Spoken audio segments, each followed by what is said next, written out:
A Mostra de Curtas de Noia estrea a páxina web. Nela podes atopar información sobre a programación desta edición que arranca o 12 de novembro e que contará con novidades. O vindeiro mércores día 12 arranca en Noia unha nova edición da Mostra Internacional de Curtas Vila de Noia. Trátase da 26ª vez que se desenvolve esta cita no municipio e o Coliseo Noela foi o lugar escollido para anunciar a estrea da súa páxina web.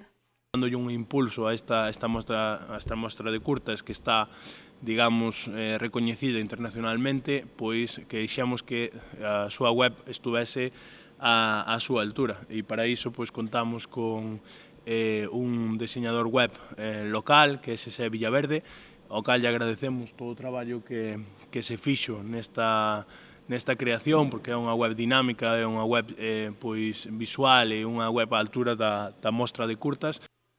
É unha plataforma que soporta todos os contidos e, conforme avance o tempo, incluirá máis apartados e información sobre a mostra.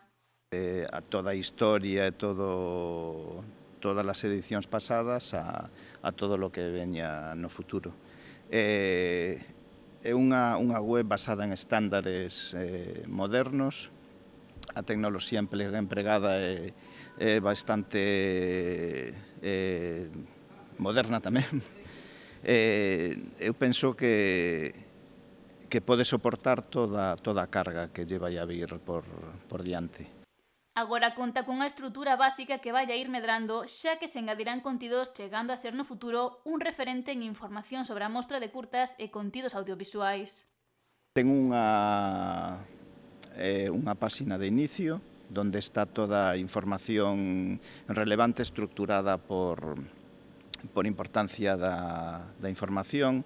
Hai unha parte sobre a edición actual, onde pois está o programa, as bases, as curtas seleccionadas. Logo temos unha parte de noticias e unha especie de blog de artigos referentes á mostra. Todo seguindo a idea de que sexa dinámica e atraia aos visitantes. Este ano a mostra recibiu case 1000 curtas chegadas de case todos os continentes, agás África.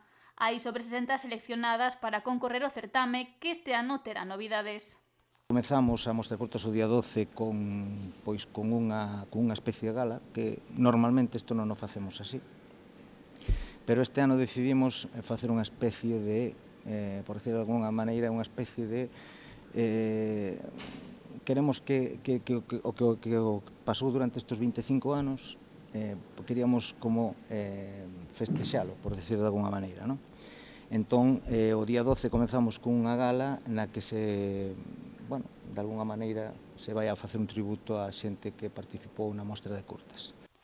Diariamente, ata o 22 de novembro, desenvolverase a sección oficial, cuxas entradas están xa á venda, ademais de outras actividades como a curta cativa.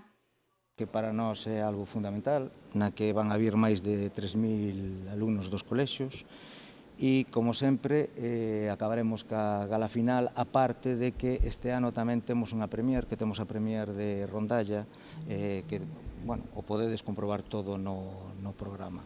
Rondalla que, a través de Ramón Campos, que sempre está presto a presentar as súas películas e as súas series. Ademais da programación deste ano, potenciarase a interacción entre os creadores e as produtoras e distribuidoras. Nesta edición da Mostra de Curtas tamén haberá un premio honorífico e xa se sabe quen o recibirá. Vai a ser a unha actriz, do máis recoñecido a nivel galego, que é Mela Casal. Creo que é importante que este recoñecemento ao premio honorífico siga tendo un papel fundamental na mostra de curtas, e creo que é unha das actrices do panorama audiovisual galego máis importantes actualmente e tamén ao longo da historia, non? Toda a información sobre esta 26ª edición da Mostra de Curtas pode consultarse na web curtasnoia.gal.